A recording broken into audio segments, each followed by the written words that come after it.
So good morning mga idol. So dito na naman tayo sa taas. Dito na naman tayo sa trending na bubong natin. So ito muna yung topic natin ngayon at tatapusin natin to. Ito na kasi yung part 5 and last part. Sa mga nag-comment nga pala na na kulang yung star ko. Kompleto po 'yan, oh. Ayan, may star 'yan doon. Tatlo 'yan. Kasi hindi lang makita sa video kasi napakahirap, wala po tayong drone. Yung drone po natin, yung sampayan lang namin, yun oh, yun yung kuwayan. Panungkit din yan sa Indian Mingo. Kaya tinali lang natin yung cellphone natin doon para makuhaan natin sa taas. Kaya minsan magalaw o malikot kasi mahirap kontrolin. So ngayon, at isa pa may nag-comment dito sa araw natin. Sabi 8 lang dapat yung sinag ng araw. Oo nga, kasi yung ginawa ko 1, 2, 3, 4, 5, 6, 7, 8, 9, 10, 11, 12. Kumpara sa akin okay nga yung 12 para mas maliwanag yung araw.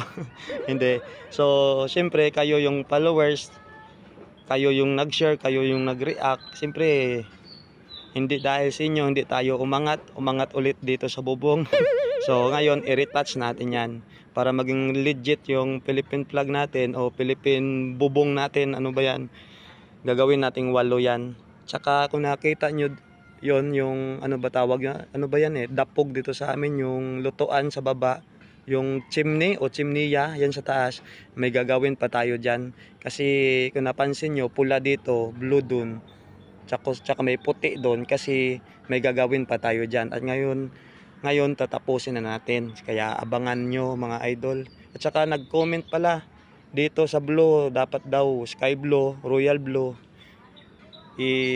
Okay na siguro yan mga idol kasi wala tayong budget. Kasi importante may blue.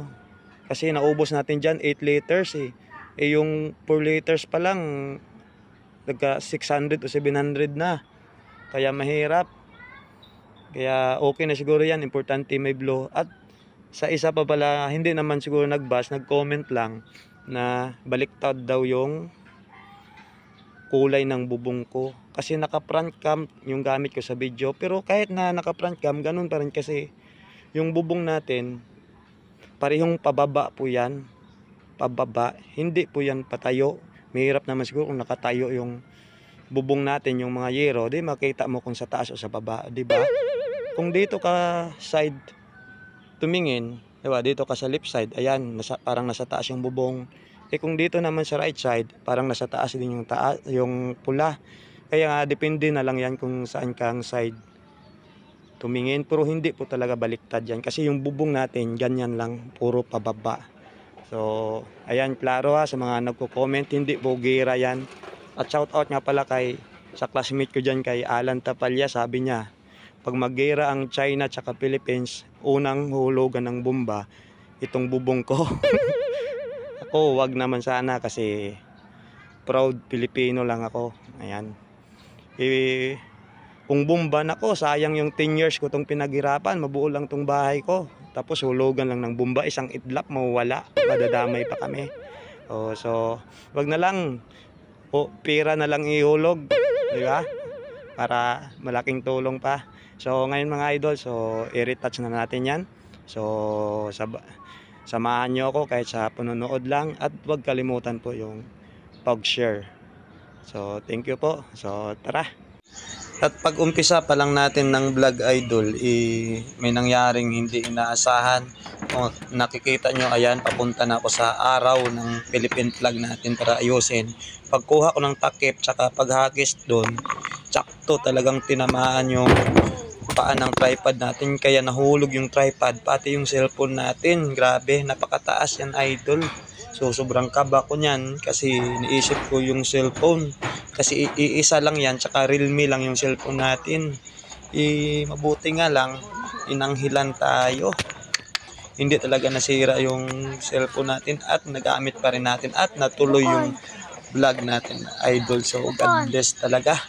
Grabe, napakataas niyan, idol. Kasi yung chimneya natin, mas mataas pa yan sa bubong Doon nakapatong kaya nahulog.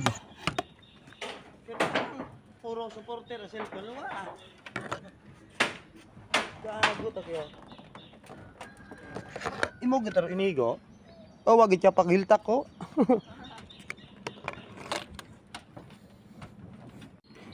Yan mga idol, magsisimula pa lang tayo ng vlog na-disgrasya agad yung tripod at cellphone natin. Oh, napakataas niyan, nahulog.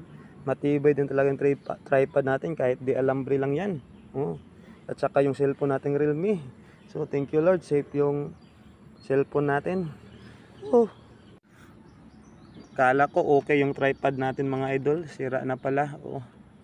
Dito kasi kinakabit yung cellphone. So wala na tayong magamit. Di alambre din to eh. Na-aksidente.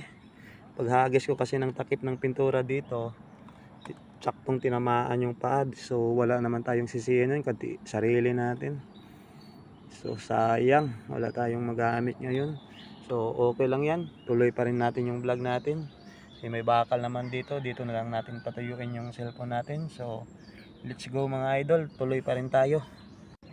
At gusto ko talaga i-shout out at pasalamatan yung sponsor natin sa pintura, kay Sir Jomar de Costa from Montalban, Rizal. So thank you talaga boss.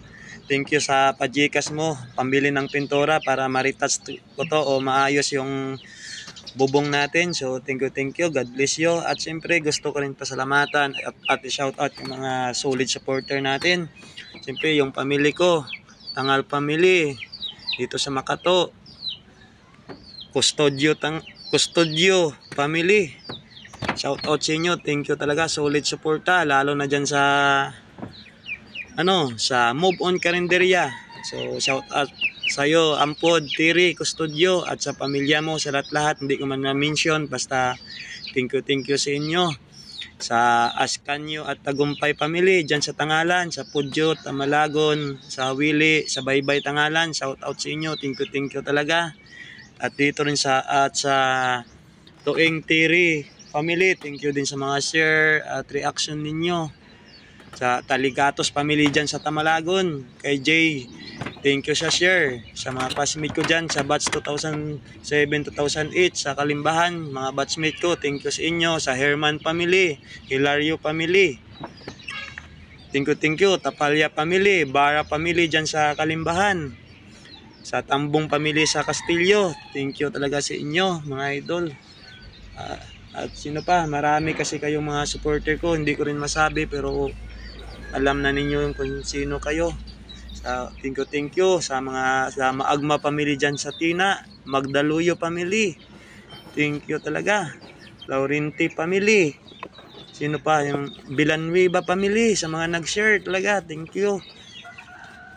Sa napakarami nyo po. So dapat nga gumawa na lang ako ng kudigo, kaso napakahaba din. Basta alam na ninyo dyan. So thank you talaga sa Villamor Family, yan, mga Taladro Family dito sa Dumga, thank you. Mga amigo, Tropa Family, salamat. Sacramento Family, Meg Bernie Sacramento, thank you. Bailon Family sa mga nag-share, kay Jewel Jan, Jiros, sa Tina, thank you sa inyo. Sino pa ba? Yung mga Lariosa Family, shout out kay Buboy Lagalag dyan sa Tina, Makato, thank you sa share and reaction nyo sa mga comment, thank you. Sino pa? Gusto ko talaga pasalamatan yung Tugna Family, so thank you din. Dami talaga nag-comment sa atin. So maraming salamat sa inyo. At yung hindi ko man ma-mention lahat kasi napakarami nyo, pero alam na ninyo yun kung sino kayo. So thank you for sharing talaga mga idol. So ito na nga mga idol, natapos na natin. So ngayon maglilinis muna tayo kasi ang daming kumalat dito. Ayan, naging 8 na rin yung ilaw ng araw natin. Tapos dito ngayon, pagkatapos nating linisan to, bababa na tayo, tapos gagawa tayo ng drone gamit yung sampayan na yun. Ayun, hiramin muna natin yun. So linis muna ako mga idol, tsaka bababa na, gagawa ng drone at aabangan natin yung resulta. Abangan natin mga idol. So ngayon mga idol, gagawa na tayo ng drone natin. So hiramin muna natin yung sampayan na to. So kunin muna natin yung mga nakasampay. Ayan. Ayun. So ito nga mga idol, sana itong tripod, ito yung tinatali ko dito, saka ilagay dito yung cellphone, nahulog kanina, nasira. So ngayon naisipan ko, buti na lang meron tayo dito sa motor. Ayan, so kukunin muna natin to para magamit natin, tsaka itali dun sa kawayan, yun yung gagawin nating drone. So tara, hihiramin ko muna to sa motor natin.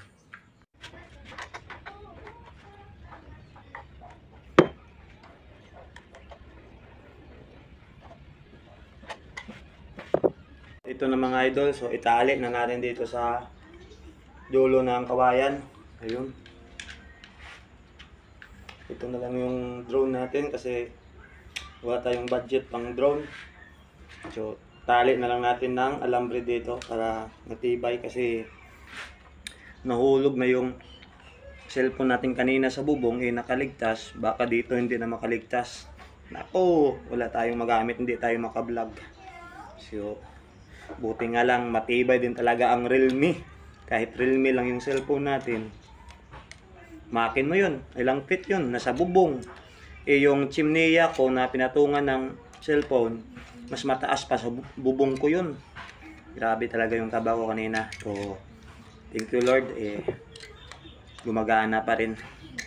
So ito na. So ngayon akyat tayo ulit doon at tingnan natin ang resulta ng pinaghirapan natin, ginawa natin.